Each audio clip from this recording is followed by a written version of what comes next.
Welcome to the Recruiter Startup Podcast.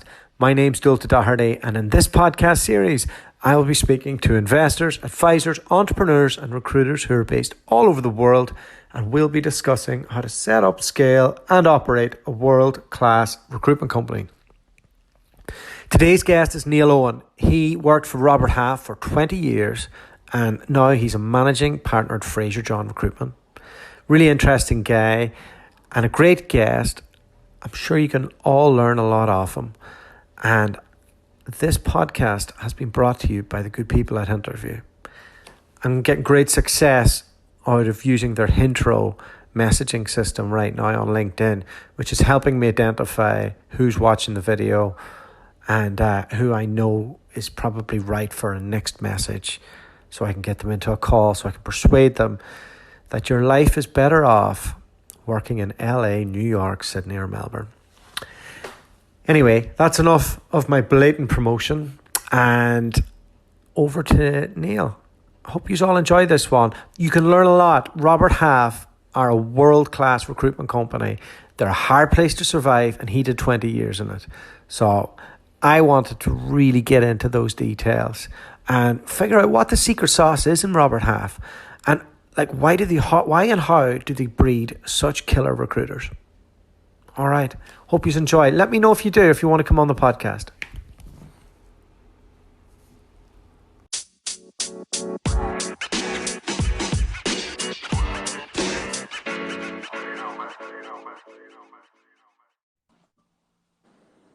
Dualta, are we there? Neil, how are you? Very well, thank you. And you? Oh, yeah. All the best. What's going on with this weather in the UK right now, hey? I'm assuming you are in the UK to be experiencing it. It's horrendous, isn't it? I'm in the south of England. Yeah, it's sun and rain. Great for the gardens, yeah. though, right? So Neil, thank you for coming on the podcast. Really excited to understand what a lifetime in Robert Half teaches somebody. Probably need a lifetime to explain it to you. You were in Robert Half for how long exactly? 20 years, I think, or thereabouts. Man and boy. Started pretty much as a tea boy in the Croydon office, and took on all number of different roles and responsibilities. A great 20 years. And before that, were you a professional athlete? Yeah. So my story was I used to do hurdles. My strategy with that one was try and find a sport that not many people do, and you got more chance of being successful at it. So I got into hurdling at a young age, and really enjoyed it. To be fair, had a great couple of years competing at a decent level. But then old age hit me as a young man, my body wasn't up to it. So about the age of 22, 23, I sort of had a bit of an injury which stopped me training. The first, my mum said, Neil, you can't DOS at home for the rest of your life. You need to go and get a job. Opened up the local paper, and the first job I saw was at Robert Half. So ended up in recruitment when I got injured from. So people can't see obviously because we're on the old audio here, but yeah, probably you're 6'7", maybe. No. 6'4.5". Well, it felt like 6'7" next to me anyway. So yeah. Okay. Yeah, which is that height's pretty helpful when you're starting out in hurdles. And to be fair, the hurdles are quite high, but it does seem that all the best sprint hurdlers are a little bit shorter than that. I think something to do with short levers. And I see you've done a similar degree to myself. Real top end stuff there. What, business administration? Yeah. Hey, come on, don't be knocking it. It was business administration. So yeah, a little bit of everything. Yeah, I think. I remember it. I'm not sure what I took with me on it, but you went straight into the athletic career from there. So Robert Half came calling. What year was that? So I think what year was it? I got 97. So I had a good year in track in '95. Went to the World Champs, and then got injured. Just missed out on the Olympics in '96. Oh man, was that Atlanta? And then that was Atlanta. Yeah, just missed out by 100th of a second. But it's all right. I don't go on about it much. I don't talk about it too much. But they got injured in '97, and so started working at Robert Half. It was a part-time role, to be fair. It was a part-time resourcing role based in the Croydon office, and I probably didn't really expect to be there for much more than 3 months. It was just a chance to get a bit of cash in, and while I was sort of doing, overcoming the injuries and doing my rehab, 4 hours in an office, banging the phones looking for accounting candidates, and then 3 years later, I hadn't really recovered from the injuries, and I was still there. So, yeah, what was meant to be a bit of a 3-month role turned into 20 years in the end, didn't it? And it's fair to say you had a kind of slow and steady progression at the start of your career, isn't it? Yeah, I mean, I was doing that resourcing role in the Croydon office for a fair few years while sort of trying to overcome the injuries and doing my rehab. So were you thinking you were going to make a comeback? Oh, yeah. I planned. I got over the injuries in, what year was it? 98, 99. So I had a couple of years back running. But I just, I think a footballer said he'd lost a few yards of pace. I just never really got back to the sort of same speed as a 21-year-old lad. So I think I sort of gave up the running when I was about 28 after the Commonwealth Games trials in 2002. And that's when I sort of really hit the recruitment piece hard and sort of committed to a career of Robert. Yeah, and were you able to be a part-time athlete properly in those years? Just how boozy recruitment can be, and especially in those days, you must have like I've seen that happen before to athletes that have come in. Yeah, so I guess I was lucky, right? So I was based mainly in the Croydon office. I did move to our city office in the latter part of that role. Because I was working 4 hours a day, I'd usually get in first thing in the morning, and I'd finish work at 1 or 2 in the afternoon, and then go and do my training in the afternoon. So that kind of kept me away from the debaucherous lifestyle of a recruiter. Yeah. and then I'd like to think I sort of did my best in making up for that once I gave up the track. So you were 28 when you really kind of got serious with recruitment. Was there a point when you were thinking, okay, maybe I might do something else, or were you like, at that stage, you kind of seen what you'd have to be successful at it? Yeah, I don't think anyone else would have me. Look, as a graduate, I sort of considered accounting. I think I considered investment banking, but after 5 or 6, well, to be fair, I've done 5 or 6 years of the resourcing piece, and it's the longest resourcing piece in the history of resourcing. Yeah, I didn't really consider anything else because, to be fair, Robert Half had sort of stuck by me and supported me as a part-time employee for all those years. So it wouldn't have really felt right to have not have sort of repaid that faith and loyalty they showed in myself. So I didn't really consider anything else. And at the same time, I'd had a bit of a good, we used to have youth training schemes back in the day when I was in education, and I'd done 3 or 4 years of purely resourcing candidates. So I'd kind of got that part of the role licked, as they say. And then the last couple of years, while part-time, the market, that was sort of just post-2000, 2001, and the recruitment markets or the employment markets weren't fantastic. So rather than just sourcing candidates, I'd actually sort of moved into more of a pure marketing role. So I was just canvassing for job orders. 3 years of purely resourcing, 2 years of purely canvassing. I kind of felt I got both parts of that role down to a pat. And so, putting that into a 360-degree role, seemed like a bit of a no-brainer, really. So I didn't really consider anything else outside of Robert Half at the time. And, just went into a desk late 2002 and sort of really hit the floor running. They have a rotational system, don't they, in terms of the way that they operate 360 there? Is that right? Yeah, at the time we were in what was called rotation. And so, I was always the sort of third piece that was just marketing in a rotation. So, the whole rotation system is quite flexible. It doesn't have to be sort of set in stone. So, if you've got someone that's great at resourcing that just wants to resource, then that rotation system could allow for that. So, we did, but it was still quite a flexible rotation system. Interesting. When did you feel you were good at it? Like when you got into that divisional manager role after after you've had a few years? Yeah, so I started running a full desk in 2002, and as I said, I temped out. It was a banking operations desk. It was sort of mid-level temporaries. It's a very, very fast-paced desk, so you can turn your fortunes around pretty quickly. So I had a really good 2000 and back end of 2002, 2003, and 2004. So I think I picked up the management responsibilities, probably midpoint 2013, I think. Sorry, 2003, I think. So, I was running the desk and managing a small team. And built really well. 2003, 2004 were, I sort of really hit my stride. And quickly after that, you moved into a regional manager. What was that like then?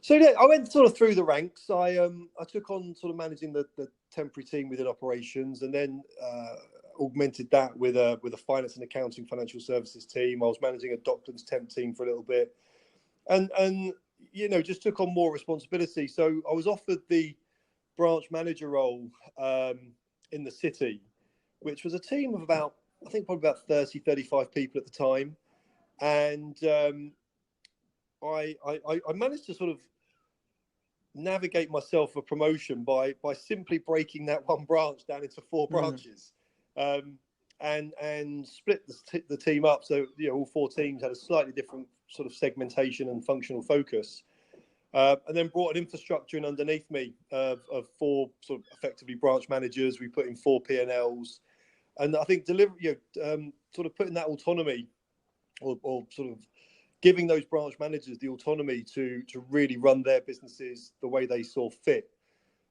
paid dividends. So that business, that sort of city location, effectively became 4 branches and grew fantastically well, 06, 07, and into 2008. So, by default, my boss said, well done, and made me a regional manager, which was very good. How many people were you managing in the recession? In the recession, I don't know. We took that city office to about 55 people by 2008. And then, financial services always gets hit first, right? So I think by that time I'd picked up the responsibility of the wider London business as well. So we had a big West End office focused on the core finance and accounting business. We had a Hammersmith office, a Watford office, a Guildford office, which all sort of form part of the greater London business. So, the financial services guys started to feel it early to mid 08. The commerce and industry finance and accounting teams less so, and they continued to grow. So I think, I think the team was somewhere around the 120 head mark in sort of 2008, and then obviously that did reduce somewhat as we went into 2009. Tell me, what makes Robert Half a great business? Good question. Because it is a great business, isn't it? Yeah, I mean the DNA. I mean, look, everyone in that business, the operating model is supremely drilled, and I think the leadership team are completely bought into the operating tactics of the business, and so the DNA around performance, the DNA around driving margins, the discipline. The discipline in that business is very, very strong. So I'm sure there are a lot of things, but operationally, within the branch, the discipline around operational tactics is pretty tight. Yeah, and it's funny, you haven't in the UK. You don't really see too many leaders leaving Robert Half to go out on their own, the same way that happened with S3. I found, perhaps it's different in America. Have you seen lots of your peers that have gone out on their own over the years since, because obviously 20 years is a long time in the game? Yeah, so I see a lot of things on LinkedIn, and people often talk about all the breakouts from the S3 group, and I think if I sat down over a beer and a piece of paper and sort of started thinking about all the offshoot businesses that have come from Robert Half, there probably are a decent amount. I think the typical person within Robert Half that would break out to do their own thing is probably not so much part of the senior UK director team, because I think when you make when you're in that UK senior director team, it's a good place. You've got a good peer group, and while you're not necessarily part of a board of directors of a UK listed business, you certainly have a decent amount of autonomy to sort of drive the UK business as you see fit. So, I think you see less people on that sort of senior director team breakout, but you'll see a lot of people at the division manager level, or strong billers that maybe didn't have the opportunity, maybe not necessarily the discipline, or maybe want to work in that disciplined way, that didn't see their career as part of that senior leadership team, and they'll often break out and do pretty well, to be fair. There's some good sort of little tidy businesses that have come out of Robert Half. Yeah, I know the guys that left the Perth business and set up PSG. Know them really well, actually, from my time out there. They've great wee business. They kind of just put a few soft edges on a Robert Half model, and they're pretty charming people in their own way. Yeah, yeah, charisma goes a long way, right? I think you said it there, the soft edges. Robert Half is a tough business. It's well drilled. You've got to be strong to survive there, and so I think it will be quite a cliche or quite a catch. I think anyone that leaves Robert Half to set up their own business would sort of talk about taking all the good things, all the best practices, all the things they loved from that business, but then also do it with just maybe a little bit more balance and a slightly softer touch. Yeah, absolutely. We met recently at the marketing event hosted by members only. What were your takeaways from that day? I was only there for half the day, to be fair, and you've got me on the hop on that. Just curious. Look, I say, a couple of things. I hadn't really ever thought about or considered using Instagram for messaging in recruitment. LinkedIn's clearly the sort of tool of choice, and one has to assume that like Friends Reunited hit a peak and sort of dropped away in the UK, and Facebook comes in, hits a peak, and maybe the younger generation coming through may now sort of be picking up on more instant messaging tools. So I hadn't really considered Instagram as a messaging tool within recruitment. You did a piece around the Gary V model on sort of podcasts and content, and I think that sort of makes sense, and that's probably an easy executionable strategy to sort of pick up on. So from a business maybe, but I wouldn't want too many billers getting mixed up in it. Yeah, and that we broke. We had a little breakout, and that was the conversation was around whose responsibility is driving marketing content, and I mean, look, there's no one size fits all, right? There's more than one way to skin a cat. So I think within any business, as long as there's clarity around expectations and then sort of executing upon that, but I guess different businesses will execute that in different ways. Talk to me about your decision-making process to leave Robert Half after 20 years. So what was that day like? Yeah, I think most people probably had me down as a lifer. You're a lifer, hey? That like nobody does that amount of time. And I think I got to about 15 years. I'd done 15 years at Robert Half, and I looked at my youngest daughter. I worked out she'd be finishing university in 15 years' time, and I thought, look, if I'm thinking about when am I retiring, I thought I've done 15 years at Robert Half now. I've got another 15 years of my career to go, and that's when I sort of thought, do I really want to work at one company for all my career? I certainly didn't execute upon that thought at that moment in time, but looking back on things, that was probably the moment when I thought, okay, at some point, I'm probably going to leave Robert Half. So that would have been around 2014-ish, I think. Who starts tapping you up on that? Like, is that somebody in your peer group that's slowly working you over a period? No, not at all. Not at all. That was purely personal. I certainly didn't really communicate that with anyone. And at the time, I was sort of about a year in, I think, in building the technology business within Robert Half, and I was enjoying learning something new. I mean, IT certainly wasn't my forte. I mean, I used to joke that I couldn't spell IT, let alone understand how to recruit in it. So I was learning about a new market, and we were hiring a lot of people, and I had a really sort of good vision on how that business could look. And when you articulate that to people joining you joining the team, you can't walk out on that. You know, you're telling people, look, I'm on a journey. This is where I'm taking this business. You can be a part of that. I want you to come with me. So you're not gonna walk out on that project, so to speak. You know, because you've got a vested interest in those people you've hired. So while I was sort of thinking at some point I need to do something different, it certainly wasn't an immediate thing. So I carried on in the role, and we took the business. I sort of joined when it was quite a small business, 5 or 6 sort of heads, and we took that through to close to 40 people in that sort of 3-year period. And as we got to the end of it was 2017. As we got to the midpoint in 2017, I was starting to have conversations internally about, what does that business need to look like going forward? How do we staff it up? How do we look at, there were, in any business, you've got strength, strong points, you've got weaknesses, and how do we address those weaknesses? And one of the options in that was to sort of look at,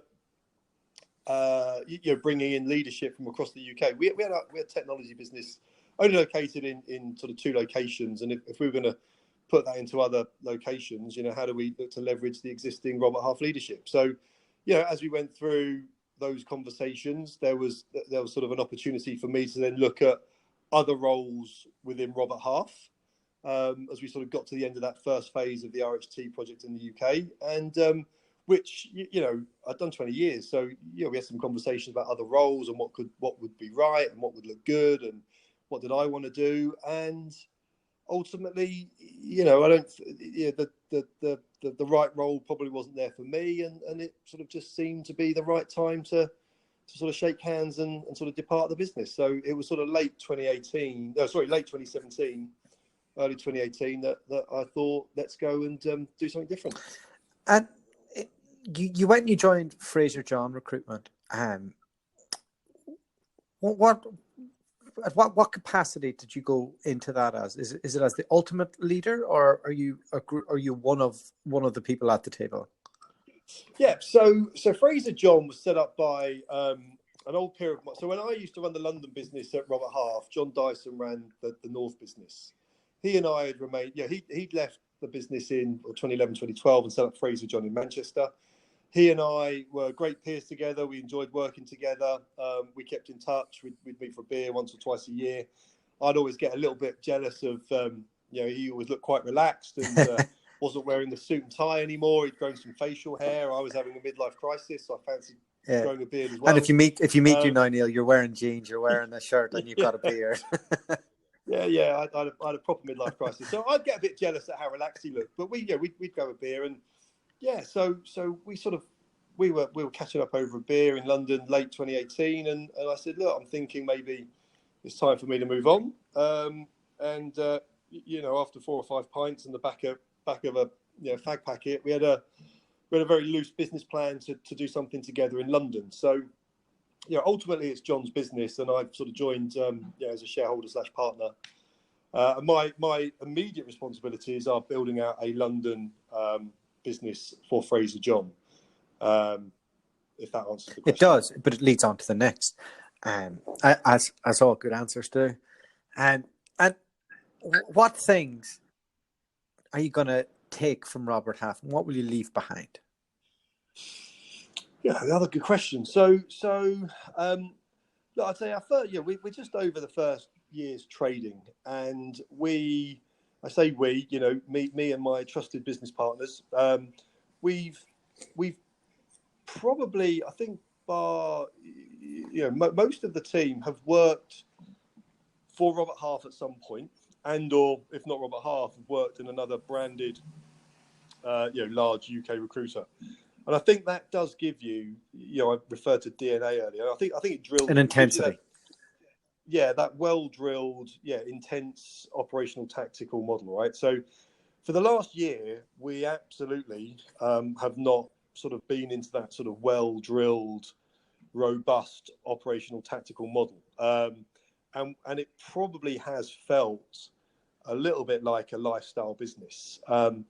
But they're absolutely not the motivations as to why we're here or the ambitions of the business. We do want to build something that will make a genuine impact into the market. And So the things we'll take, but we don't need those operational tactics sort of well drilled today because it's in our DNA. I think anyone that comes out of those, that environment working at 95%, is still working comparatively to other people at a clip, at a good pace. So, we're all pretty well disciplined, experienced recruiters that know what to do and how to do it. So there's not, it hasn't needed to sort of drive that, those operational pushes every day. But as we grow the business, I think the things that we'll take, or I'll take from Robert Half, is that discipline, is that ability to look at the marginal gains, the incremental marginal gains, to coin another phrase, to look at how to segment a market, whether it be industry, functional focus, geography, to really mine and sort of penetrate deep into those markets. So I think some of the leadership training that you get on, how to run a business, how to run performance management programs, not just an exit review, but a whole formal program from how to identify talent, how to attract talent, how to onboard talent, how to develop talent. There's shed loads of great stuff that you'll take from 20 years of Robert Half that you'll just naturally implement into the DNA of the business. Because to be fair, that's what right? That's the way how to do it. You're always looking at new ideas. You're always talking to people. You're always looking for things to add to your game. But ultimately, after 20 years of being drilled in a way of business that has sort of grown to the levels that Robert Half has grown, you're going to take a lot of those moves and implement them. How do you bring that intensity though? I'm just genuinely interested in that, in terms of, I think I've interviewed so many people now, and a lot of them say, if you've got a room full of people, it's a lot easier to create intensity, just because a lot of it will happen naturally. But if there's 5 or 6 or 10, even, you can be really trying to start that engine, and it's quite a challenge. How many heads do you have right now in London? Well, we'll be a team of 13 in 2 weeks' time, and last summer when we were a team of 4, we would have periods where it was quiet in the office, and I think the guys that I'm working with all had a very strong belief in their own ability and a strong belief that we were going to build something that was going to be great fun to work in. So it wasn't really an issue. I think we did take on a lesser experienced recruiter, and he gave us top bloke, and gave us some great feedback. It didn't work out for him, and he moved out of recruitment, but gave us some great feedback in that he needed more intensity. I think now a team, we'll be a team of 13 in a couple of weeks, as I said, and now there's always a buzz. I mean, now it's keeping a lid on the noise. Wow, that's great. Because we're in a relatively small WeWork office. We're bursting at the seams. We'll be going into a new location on the 1st of September, and we get complaints from the neighbours, right, that we're too noisy. Brilliant. So I think my job is to sort of balance that intensity. Too intense, you're going to burn people up. Not enough intensity, you might sort of not be working. I've never heard a recruitment leader say there's too much intensity. Oh no, there is. I mean, look, you see people get burned in recruitment all the time. But isn't that what the big agency? Isn't that what Robert Half works off, those metrics? I don't know. Look, I may read myself wrong, but I'd like to think. Well, you know the stats. People, I don't. So. Yeah, no, I think people I've worked with over the years, I'd like to think. Look, I've certainly had feedback that I've been too intense over the years.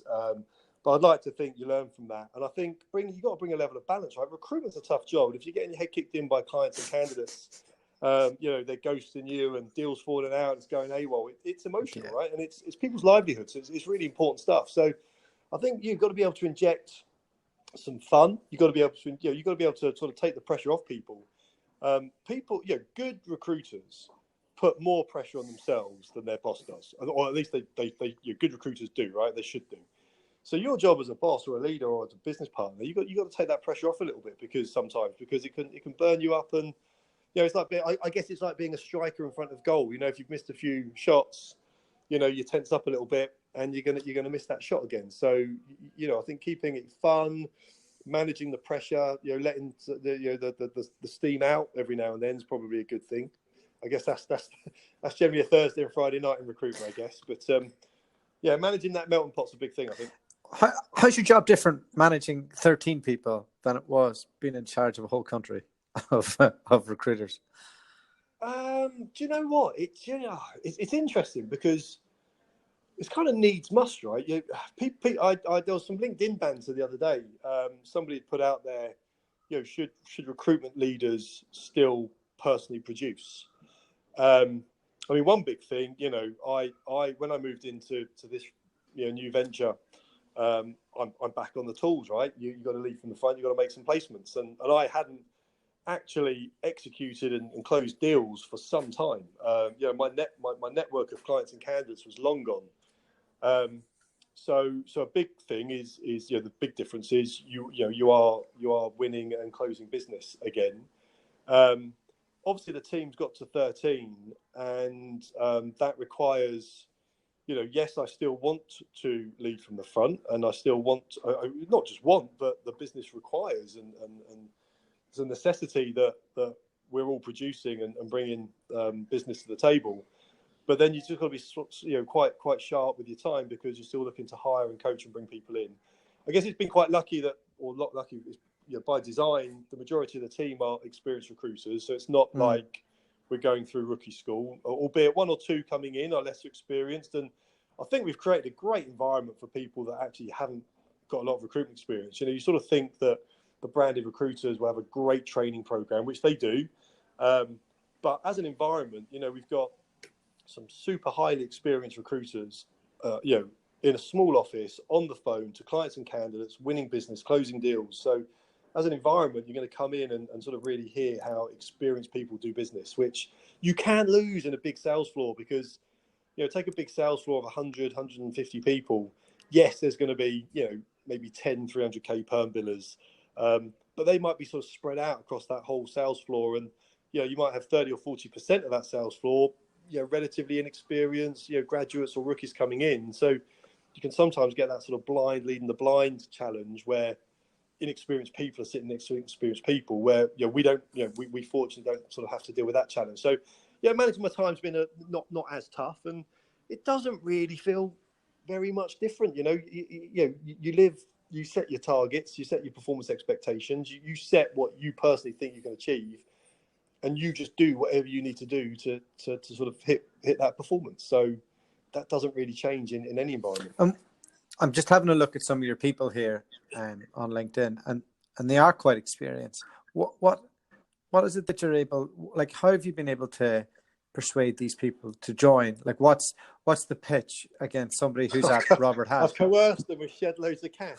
No, look, the majority of people that we've got in the business have all been either my network or that team's network. So, a lot of it's been relationship led, in that we've worked together before, and we've really enjoyed working together before.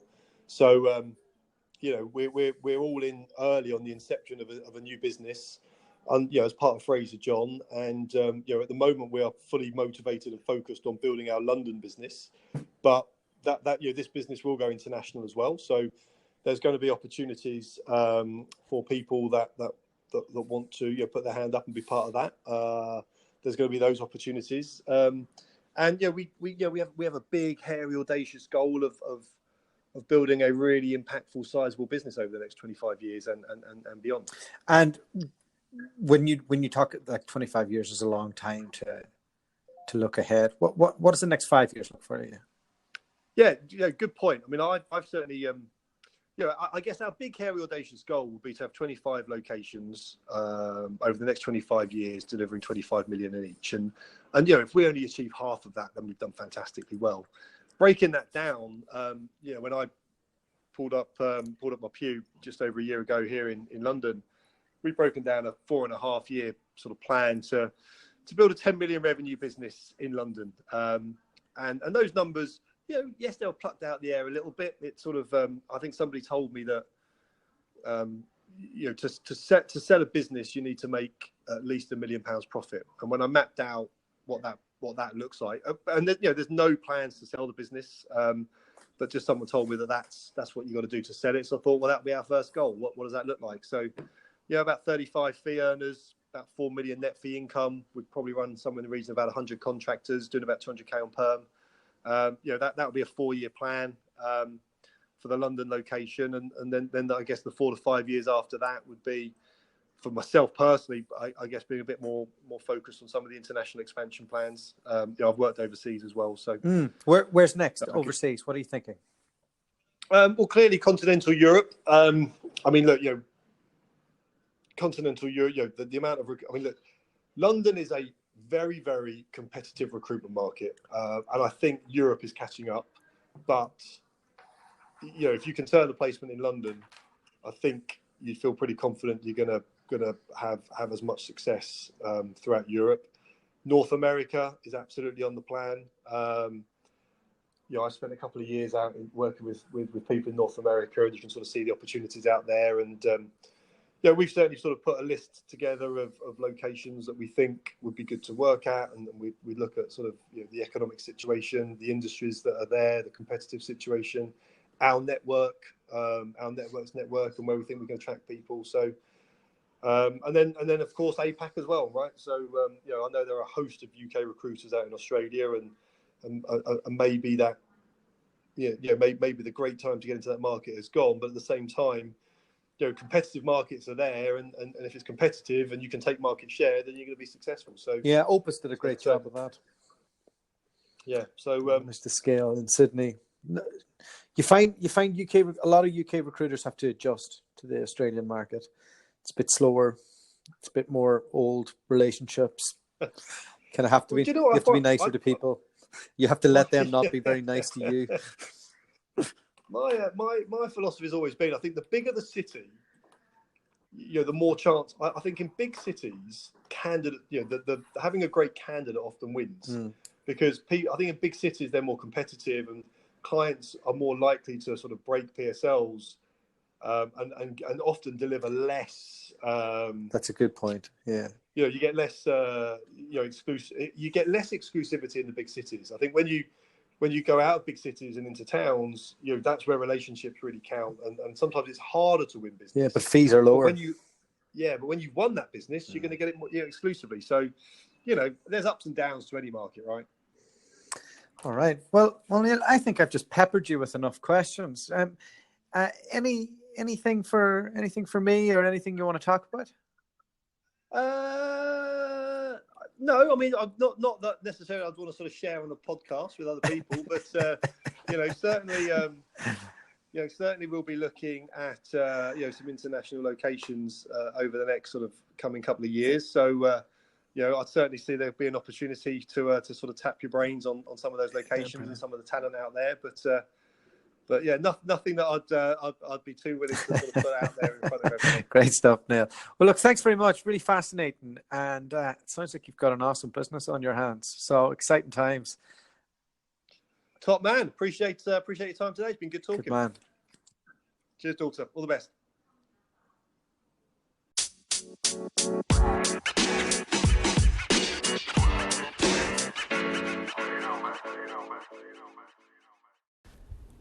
A massive thank you to Neil for coming on the podcast.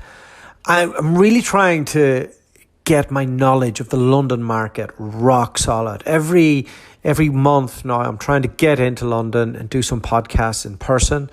It's now that we're living in the UK, it's a marketplace I want to be all over. So if you want to come on the podcast and you're running a recruitment company and you can tell a story, please reach out to me, because I'd love to get more London-based guests on the podcast. All right, thanks. And we'll be back very soon with another podcast, because I haven't published one in a while and I have a backlog of podcasts to get out.